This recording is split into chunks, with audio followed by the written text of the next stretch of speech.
বানিয়ে নিব মোচার কোপ্তা কারি। তবে এখানে আমি একটা কলাও নিয়েছি। দিয়ে দিচ্ছি কালো জিরে, হলুদ, লবণ। আর ডালটা ছিল ছোলার ডাল।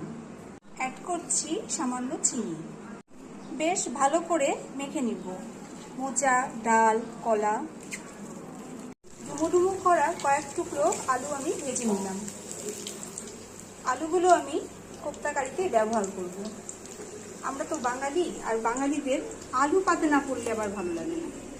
অনেকটাই ডাল মাখা হয়েছে, কয়েক ব্যাচে অল্প অল্প করে ভেজে নিব। প্রথম ব্যাচের গুলো হয়ে এসছে, তেল ছড়িয়ে এবারে তুলে নিচ্ছি। কোপ্তার আকার আমি গোল গোল করেই করেছি, আপনারা চাইলে অন্য আকারেও করে নিতে পারেন। আজকে সম্পূর্ণ রান্নাটাই আমি সানফ্লাওয়ার অয়েলে করছি। আমার পার্সোনালি মনে হয়েছে সরষের তেলের তুলনায় সানফ্লাওয়ার অয়েলেই এই কোপ্তা কারিটা বেশি ভালো হয়। বড়গুলো উল্টে পাল্টে নেব, এক পাশটা হয়ে গেছে। আপনারা চাইলে সানফ্লাওয়ার অয়েলের জায়গায় বাদাম তেল বা রাইস ব্র্যান্ড অয়েলও ব্যবহার করতে পারেন, তাতে করেও বেশ ভালো টেস্ট আসে। শিলে বেটে নেব পোস্ত, কাজু বাদাম, চারমগজ, আদা আর শুকনো লঙ্কা। ফোড়নে ব্যবহার করছি 5 ফোড়ন, শুকনো লঙ্কা আর একটা তেজপাতা। ফোড়নটা ভাজা হয়ে এলে অ্যাড করে দিচ্ছি শিলে বাটা মশলা। সামান্য একটু জল অ্যাড করেছি।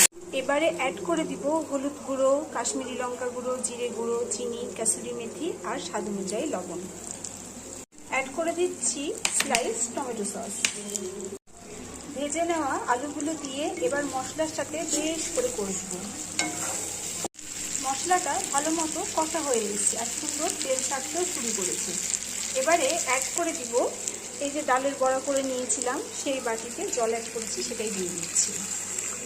ঝোলটা ফুটে এসছে, এবারে কোপ্তাগুলো একে একে অ্যাড করে দিচ্ছি।